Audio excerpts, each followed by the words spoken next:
عمران خان صاحب وزیر اعظم بن گئے تو باجوہ صاحب کا خیال تھا کہ اب یہ ہمارے یس مین ہوں گے. تو میں نے جب عمران خان صاحب وزیر اعظم بن گئے تو میں نے ایک کالم لکھا، عمران خان آپ کا یس مین نہیں ہوگا، اور وہ کالم بھی اس میں شامل ہے.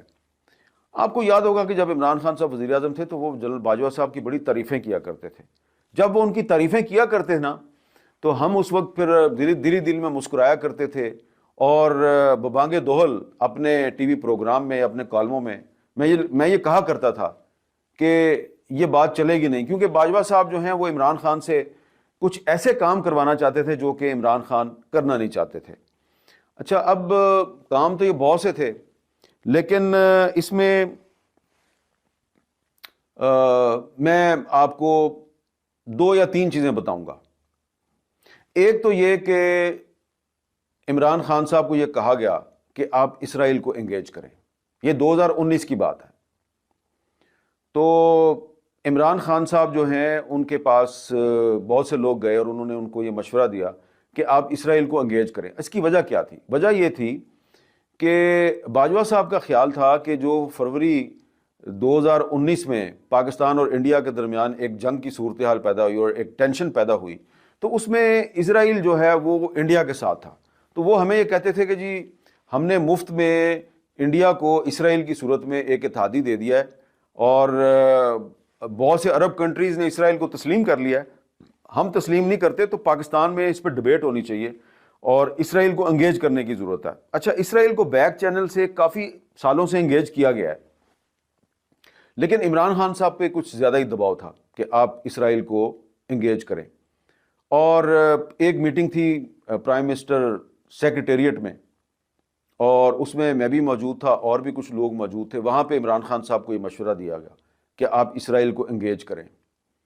اور وہاں پر میں نے عمران خان صاحب سے کہا تھا کہ یہ قائد اعظم کا پاکستان ہے، اور قائد اعظم کے پاکستان میں اسرائیل کے بارے میں وہی پالیسی چلنی چاہیے جو کہ قائد اعظم کی پالیسی تھی، اور خان صاحب نے میرے سے اتفاق کیا تھا. تو یہ بات ریکارڈ پر موجود ہے. جب عمران خان وزیر اعظم تھے اس وقت میں نے یہ بات اپنے کالم میں لکھ دی تھی، اور بعد کے جو حالات و واقعات ہیں وہ کیا ہوئے وہ آپ کے سامنے ہیں. تو وہ جو ایک ہسٹری ہے اس کو میں نے اس کتاب میں ڈاکومنٹ کر دیا ہے. اور اس کتاب میں آپ کو یہ بھی پتہ چلے گا کہ مارچ 2019 میں وہ پاکستان کا پہلا صحافی تھا جس نے دنیا کو یہ خبردار کیا کہ جسٹس قاضی فائز عیسیٰ کے خلاف کوئی سازش چل رہی ہے، اور یہ سازش نہیں ہونی چاہیے. اور اس کے بعد پھر میں نے بار بار میں نے یہ خبردار کیا، 1 دفعہ نہیں، 2 دفعہ نہیں، 3-4 دفعہ میں نے کالم لکھ کے خبردار کیا کہ جو لوگ جسٹس قاضی فائز عیسیٰ کے خلاف ریفرنس دائر کرنا چاہتے ہیں وہ خود رسوا ہو جائیں گے. اور میں نے کالم لکھا تھا رسوائیوں سے ڈرتا ہوں، تو وہ بھی اس کتاب میں وہ کالم بھی موجود ہے. اور اس کے بعد پھر کیا کیا ہوا، کس طریقے سے جسٹس قاضی فائز عیسیٰ کے خلاف سازشیں کی گئیں.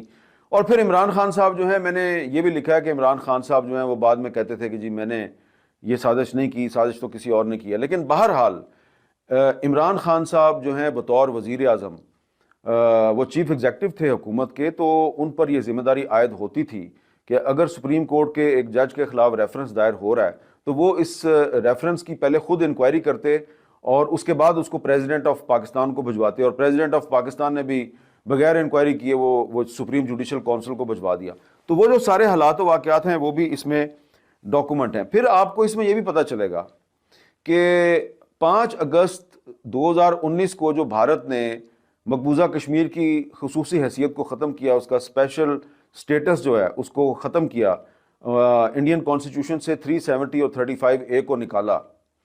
اس بات کی بھی میں 5 اگست 2019 سے پہلے میں وارننگ دیتا رہا کہ یہ ہونے والا، بلکہ یہ ایک اتفاق ہے کہ جس دن انڈیا نے 370 کو سسپینڈ کیا 5 اگست 2019، اس دن کے روزنامہ جنگ میں میرا کالم موجود تھا کہ کشمیر میں ہندوستان کی طرف سے کوئی بہت جارحانہ قدم اٹھانے کا فیصلہ ہو چکا ہے.